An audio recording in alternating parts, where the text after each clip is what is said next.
kebaikan-Mu, Yesus. Ku bersyukur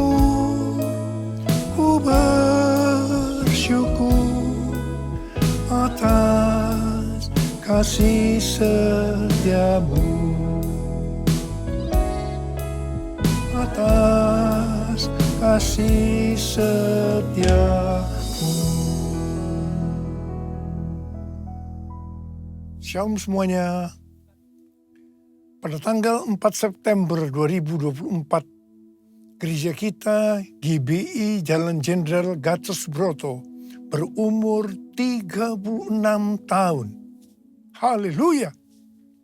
Dimulai dari kebaktian perdana kita pada tanggal 4 September 1988 di Gedung Karsa Pemuda Senayan, Jakarta, dengan jemaat sekitar 400 orang. Sekarang sudah berkembang menjadi sekitar 1.100 gereja dengan jemaat lebih dari 300.000 orang, baik di dalam maupun di luar negeri. DNA gereja kita adalah restorasi Pondok Daud. Kisah Para Rasul 15 ayat 15-18 berkata, hal itu sesuai dengan ucapan-ucapan para nabi seperti yang tertulis, kemudian aku akan kembali dan membangunkan kembali Pondok Daud yang telah roboh. Dan reruntuhannya akan kubangun kembali dan akan kuteguhkan, supaya semua orang lain mencari Tuhan dan segala bangsa yang tidak mengenal Allah yang kusebut milikku. Demikianlah firman Tuhan yang melakukan semuanya ini, yang telah diketahui dari sejak semula. Dengan kata lain, ini bisa dikatakan bahwa Tuhan Yesus akan datang kembali dan merestorasi Pondok Daud supaya terjadi penuaian jiwa besar-besaran. Ini tidak berarti bahwa setelah Tuhan Yesus datang kembali baru terjadi restorasi Pondok Daud. Tetapi restorasi Pondok Daud telah dimulai, dan pada saat Tuhan Yesus datang kembali, restorasi Pondok Daud selesai secara sempurna. Apa yang dimaksudkan dengan Pondok Daud? Pondok Daud adalah pondok atau kemah, bukan bangunan permanen yang dibuat oleh Daud. Di dalamnya ada tabut Allah. Di sekitar tabut Allah ada orang yang berdoa, memuji, dan menyembah Tuhan. Jumlah pemuji 288 orang. Dan tiap-tiap regu yang bertugas sebanyak 12 orang. Kalau 288 orang dibagi 12 menjadi 24. Sesuai dengan 1 Tawari 9 ayat 33. Diperkirakan selama 24 jam, siang dan malam, mereka bergantian tiap jam berdoa, memuji, dan menyembah Tuhan. Jadi, Pondok Daud ini berbicara tentang doa, pujian, dan penyembahan bersama-sama dalam unity siang dan malam. Setelah umur gereja kita memasuki usia 25 tahun, Tuhan menambahkan pengertian tentang restorasi Pondok Daud, yaitu prajurit-prajurit Tuhan yang gagah perkasa, yang mempunyai gaya hidup berdoa, memuji, dan menyembah Tuhan bersama-sama dalam unity siang dan malam, dan yang melakukan kehendak Tuhan pada zaman ini.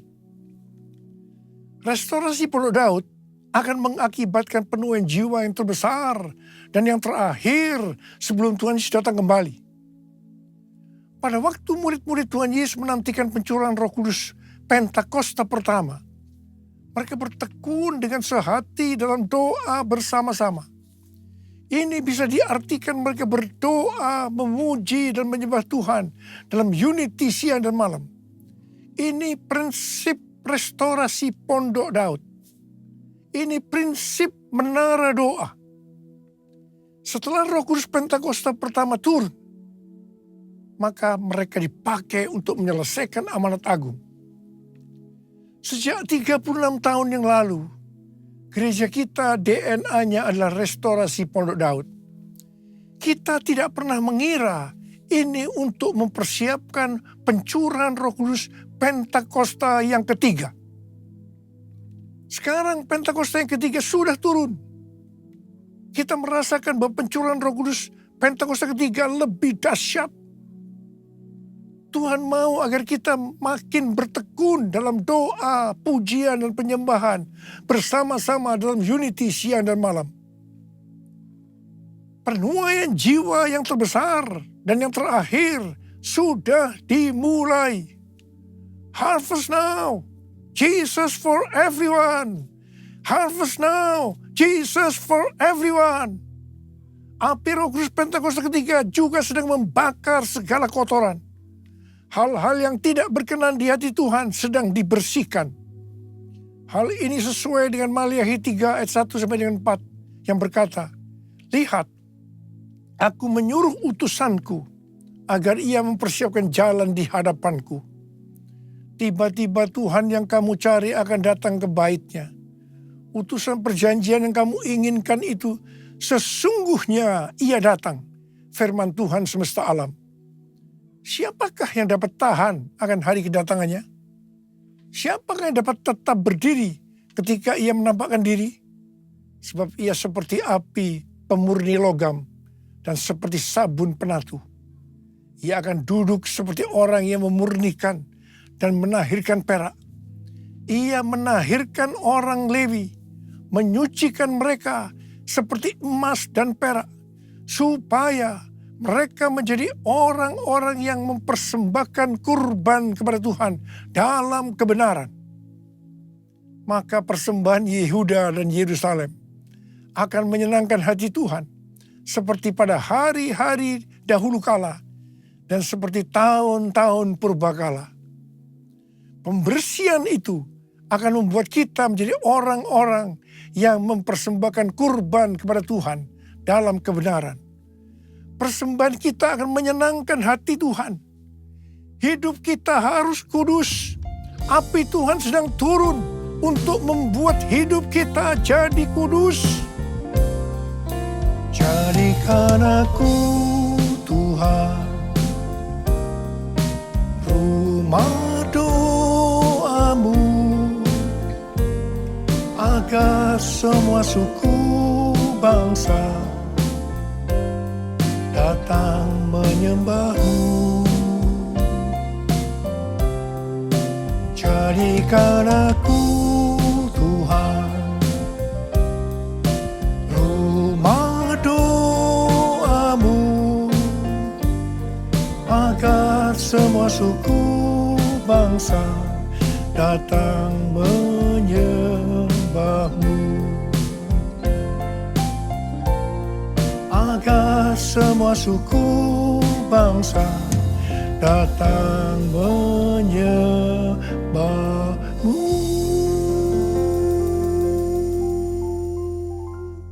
Perjalanan rohani kita sampai dengan tahun 2033 untuk menyelesaikan amanat agung bisa digambarkan seperti perjalanan bangsa Israel memasuki tanah Kanaan atau tanah perjanjian di bawah pimpinan Yosua.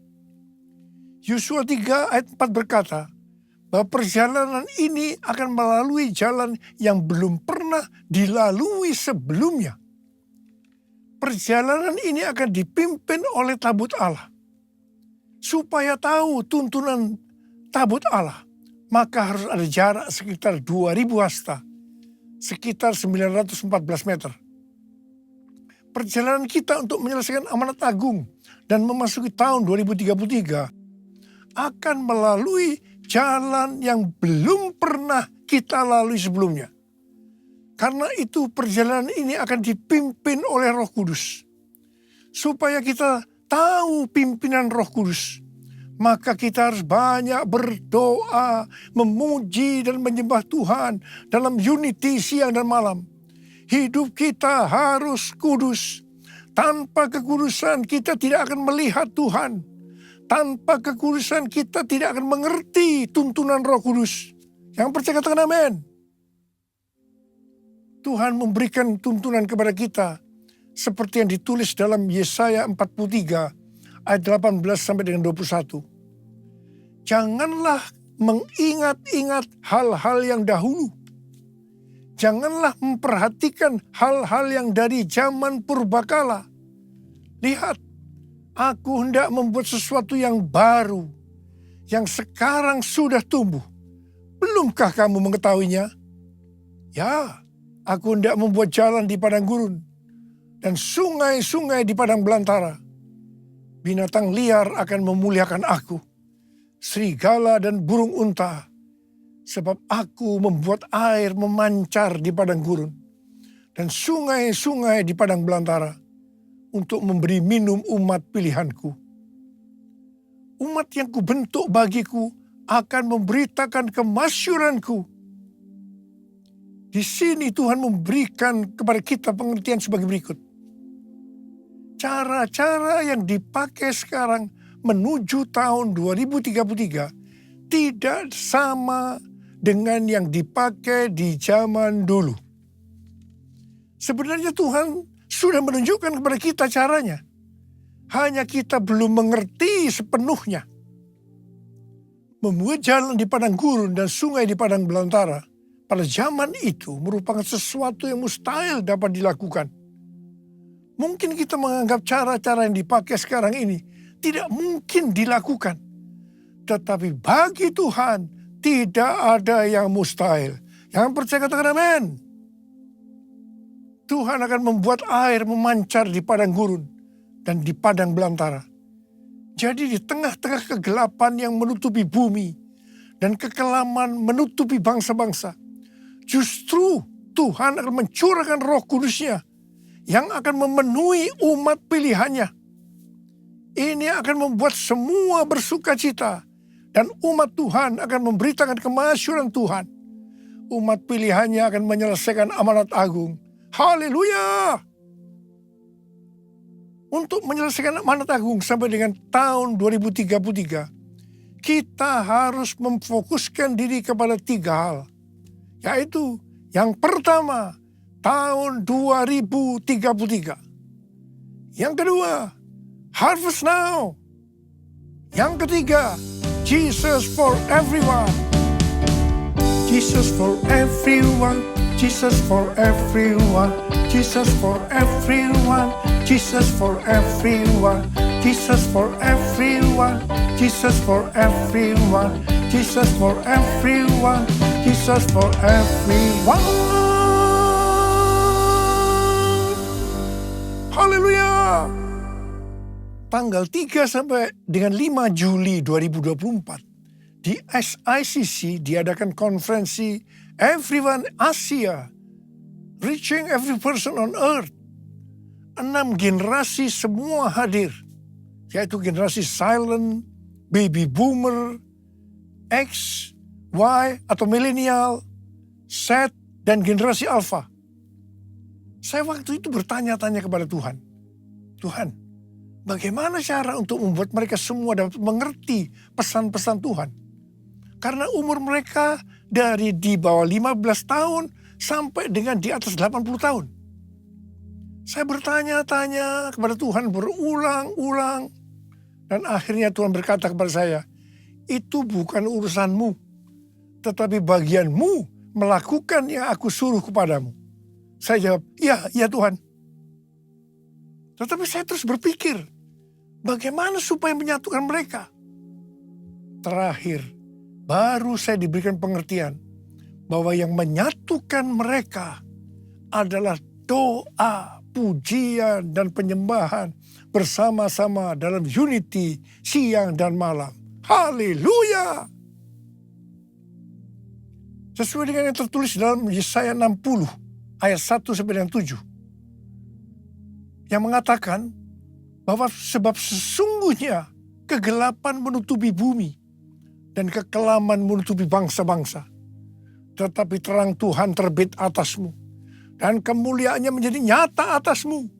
Sebab itu bangkitlah, menjadi teranglah, sebab terangmu datang dan kemuliaan Tuhan terbit atasmu. Kalau kita bangkit dan menjadi terang, maka bangsa-bangsa dan raja-raja datang kepada terang yang terbit atas kita. Artinya akan terjadi penuaian jiwa secara global. Harap diperhatikan bahwa kalau kita dipakai oleh Tuhan untuk memenangkan jiwa bagi Tuhan, itu bukan karena kita hebat, tetapi karena pengurapan Tuhan yang turun ke atas kita. Demikian pula kalau kita diberkati berlimpah-limpah, itu bukan karena prestasi kita, bukan karena kehebatan kita, tetapi semua karena kemurahan Tuhan. Hal yang kedua, kalau kita mau bangkit dan menjadi terang, kita akan tercengang dan akan berbesar hati. Sebab kelimpahan dari seberang laut akan beralih kepada kita. Dan kekayaan bangsa-bangsa akan berpindah kepada kita. Yang percaya katakan amin. Harap diperhatikan. Kalau kita diberkati oleh Tuhan dalam hal materi, itu bukan hanya untuk kepentingan pribadi kita, tetapi yang lebih penting adalah untuk dipakai menyelesaikan amanat agung. Ini sesuai dengan Yesaya 60 ayat 7 yang berkata, segala kambing domba Kedar akan berhimpun kepadamu. Domba-domba jantan Nebayot akan tersedia untuk ibadahmu. Semuanya akan dipersembahkan di atas mezbahku sebagai korban yang berkenan kepadaku. Dan aku akan menyemarakkan rumah kemuliaanku. Bangkitlah, terangmu sudah datang. Bangkitlah, terangmu sudah datang. Kemuliaan Tuhan telah terbit. Kemuliaan Tuhan telah datang. Kemuliaan Tuhan telah terbit atasmu, atasmu, atasku. Bangkit dan jadi teranglah, artinya kita harus berbuah. Tuhan Yesus berkata dalam Yohanes 15 ayat 1-2, akulah pokok anggur yang benar, dan Bapakulah tukang kebunnya. Setiap carang padaku yang tidak berbuah dipotongnya, dan setiap carang yang berbuah dibersihkannya, supaya ia lebih banyak berbuah. Carang yang tidak berbuah dipotong, jatuh ke tanah, menjadi kering, kemudian dikumpulkan orang, dan dicampakkan ke dalam api, lalu dibakar. Jadi, kalau kita tidak berbuah, akibatnya akan dimasukkan ke dalam api neraka. Jangan sampai tidak berbuah. Waktu Tuhan Yesus memberikan perumpamaan tentang penabur benih, dikatakan ada benih yang jatuh di semak duri. Semak duri ini akan semakin besar dan menghimpit tanaman itu sehingga tidak berbuah. Ini menggambarkan orang yang mendengarkan firman, lalu kekhawatiran dunia, tipu daya, kekayaan, dan kenikmatan hidup menghimpit firman sehingga tidak berbuah. Tuhan Yesus dengan tegas memberitahu kepada kita bahwa faktor utama yang menyebabkan orang percaya tidak berbuah adalah kekhawatiran dunia, tipu daya, kekayaan, dan kenikmatan hidup. Ini adalah tipu daya si iblis. Hal ini banyak dialami oleh orang Kristen. 1 Timotius 6 ayat 6-10 berkata, memang kesalehan itu kalau disertai rasa cukup memberi keuntungan besar. Sebab kita tidak membawa apapun ke dalam dunia dan kita pun tidak dapat membawa apa-apa keluar. Asal ada makanan dan pakaian cukuplah. Namun, mereka yang ingin kaya terjatuh ke dalam pencobaan, ke dalam jerat, dan ke dalam berbagai nafsu yang hampa dan mencelakakan, yang menenggelamkan manusia ke dalam keruntuhan dan kebinasaan. Sebab akar segala kejahatan ialah cinta uang, dan karena memburu uanglah beberapa orang telah menyimpang dari iman dan menyiksa dirinya dengan berbagai duka. Karena itu Tuhan Yesus berkata, bangkitlah, jadi teranglah. Artinya kita harus berbuah. Tuhan Yesus berkata, kalau kita tinggal di dalam Dia dan firman-Nya tinggal di dalam kita, maka kita akan berbuah. Bagi orang yang seperti itu, Tuhan Yesus berkata, seperti terdapat dalam Yohanes 15 ayat 7 dan 8. Mintalah apa yang kamu kehendaki, maka akan diberikan kepadamu. Dalam hal inilah Bapa-Ku dimuliakan, bahwa kamu berbuah banyak dan menunjukkan kamu adalah murid-murid-Ku. Galatia 5 ayat 22 dan 23 berkata, namun buah roh ialah kasih, sukacita, damai sejahtera, kesabaran, kemurahan, kebaikan, kesetiaan, kelemah lembutan, dan penguasaan diri. Tidak ada hukum yang menentang hal-hal itu. Kembali kepada pesan Tuhan Yesus tentang cara yang berbuah akan terus dibersihkan supaya lebih banyak berbuah. Ini berarti kita yang berbuah akan terus dibersihkan, mengalami proses pemurnian terus-menerus, sehingga akan bertambah kudus dan menjadi serupa dengan gambar Yesus. Sehingga pada saat Dia datang menjemput kita di awan-awan, kita akan mendengar nama kita dipanggil, dan selanjutnya kita akan bersama-sama dengan Tuhan Yesus selama-lamanya. Mari angkat tangan kita, katakan bersama saya, dengar Dia panggil nama saya, dengar Dia panggil namamu, dengar Dia panggil nama saya, juga Dia panggil namamu. Saudara, kalau kita dengar nama kita dipanggil, kita akan menjawab apa? Ku jawab ya, ya, ya. Ku jawab ya, ya, ya. Ku jawab ya Tuhan, ku jawab ya Tuhan.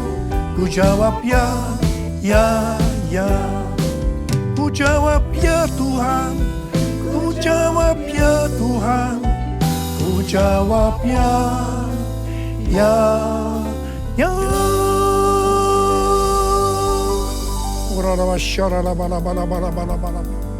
Mari kita berbahasa roh saat ini. Oh ya berdoa Tuhan, berdoa buat anak-anak-Mu, curahkan pengurapan-Mu saat ini. Berikan kami kuasa, untuk menyelesaikan amanat agung. Berikan kami kuasa untuk menyelesaikan amanat agung. Terima pengurapan Tuhan. Terima. Jesus for everyone. Jesus for everyone. Jesus for everyone. Jesus for everyone. Jesus for everyone. Jesus for everyone. Jesus for everyone. Jesus for everyone. Jesus for everyone. Jesus for everyone. Jesus for everyone. Haleluya.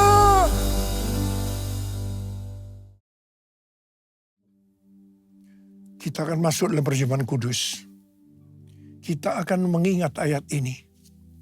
Sebab setiap kali kamu makan roti ini dan minum cawan ini, kamu memberitakan kematian Tuhan sampai Ia datang. Perjamuan kudus adalah perjamuan Tuhan Yesus sendiri. Setiap kali kita masuk dalam perjamuan kudus, Tuhan Yesus selalu berkata, biarlah ini menjadi peringatan akan aku. Karena itu mari arahkan hati kita kepada kebaikan Tuhan. Supaya kita lebih mengasihi Tuhan Yesus. Supaya kita lebih mengasihi satu dengan yang lain. Mari tundukkan kepala. Bapa, siapakah kami sebelum kami mengenal Engkau? Kami semua orang berdosa. Upah dosa adalah maut, mati. Tapi Engkau yang tidak berdosa telah dijadikan dosa oleh karena kami. Engkau harus turun dari sorga mulia, mati, ganti kami dengan penderitaan yang luar biasa. Sungguh Tuhan, kalau kami ingat betapa baiknya Engkau ya Aba. Engkau jadikan kami sebagai anak-anak-Mu. Engkau berkati, Engkau tuntun, Engkau bela, Engkau lindungi kami, Engkau sembuhkan kami. Engkau tegur juga kalau kami salah ya Tuhan. Itulah Engkau ya Aba. Engkau ya Aba. Terima kasih. Terima kasih, terima kasih, terima kasih. Tuhan akan memberkati kita semua melalui perjamuan kudus. Tapi Tuhan mau kita makan dan minum dengan cara yang benar. Karena itu masing-masing lihat keadaan diri. Introspeksi. Jangan menyimpan dosa. Kalau ada dosa yang diingatkan oleh Tuhan saat ini, langsung minta ampun. Selesaikan sebelum kita masuk dalam perjamuan kudus. Supaya diberkati oleh Tuhan. Kau melihat anak-anakmu yang saat ini sedang menyelesaikan segala sesuatu dengan Tuhan. Ampuni Tuhan, ampuni kami. Ampuni ya Tuhan, ampuni. Layakkan kami untuk masuk dalam perjamuan kudus. Bapa, terima kasih. Terima kasih. Kami akan masuk dalam perjamuan kudus dengan hati yang penuh ucapan syukur. Dalam nama Yesus kami berdoa. Amin. Mari, angkat roti di tangan kanan kita tinggi-tinggi. Sebab apa yang telah kuteruskan kepadamu telah aku terima dari Tuhan. Yaitu bahwa Tuhan Yesus pada malam waktu ia diserahkan mengambil roti. Dan sesudah itu ia mengucap syukur atasnya. Dia memecah-mecahkannya dan berkata, inilah tubuhku yang diserahkan bagi kamu. Perbuatlah ini menjadi peringatan akan aku. Sudah dikasih Tuhan, bukankah roti yang kita pecah-pecahkan ini adalah persekutuan kita dengan tubuh Kristus. Mari kita makan dalam nama Yesus.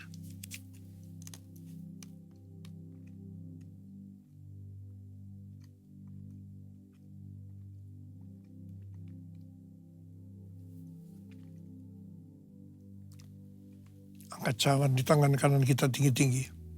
Mungkin juga ia mengambil cawan sesudah makan lalu berkata, cawan ini adalah perjanjian baru yang dimeteraikan oleh darahku. Perbuatlah ini. Setiap kali kamu meminumnya menjadi peringatan akan aku. Sudah dikasih Tuhan. Bukankah cawan pengucapan syukur yang atasnya kita ucapkan syukur adalah persekutuan kita dengan darah Yesus. Mari kita minum dalam nama Yesus.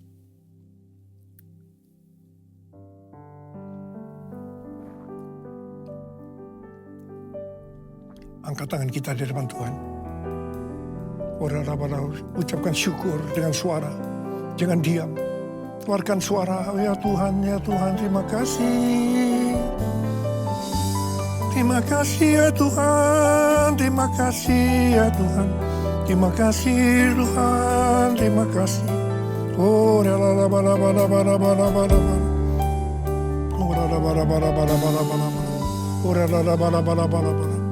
Oh, raba-raba kau melihat Tuhan anak-anakmu. Angkat tangan saudara. Ya Tuhan. Mereka membutuhkan jamahan Tuhan saat ini. Jamah anak-anakmu. Jamah anak-anakmu satu persatu ya. Jamah. Saat ini kau sedang menyembuhkan yang sakit. Sedang membebaskan yang terikat. Kau menghibur yang susah. Kau menguatkan yang lemah. Kau memberikan pengharapan yang baru. Bagi yang mereka datang dengan keadaan putus pengharapan. Terima kesembuhan, terima.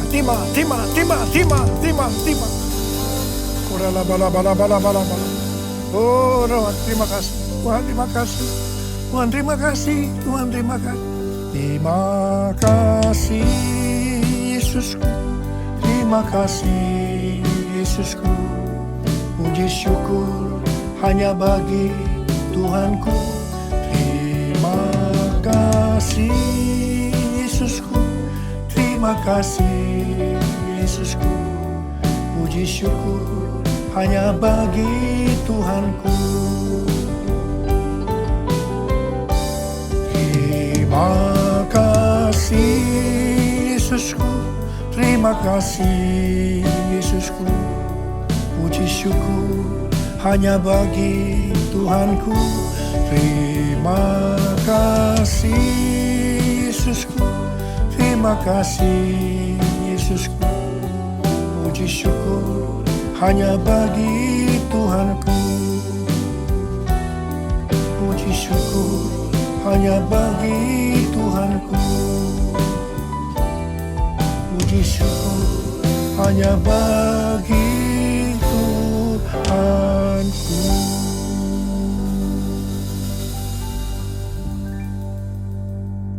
Sekarang terimalah berkat Tuhan. Kasih karunia yang berlimpah-limpah daripada Allah Bapa dalam Anak yang tunggal Yesus Kristus. Persekutuan yang manis dengan Roh Kudus menyertai kita semua mulai hari ini. Sampai Tuhan Yesus datang menjemput kita di awan-awan dan bahkan sampai selama-lamanya. Yang percaya bersama-sama katakan Amin.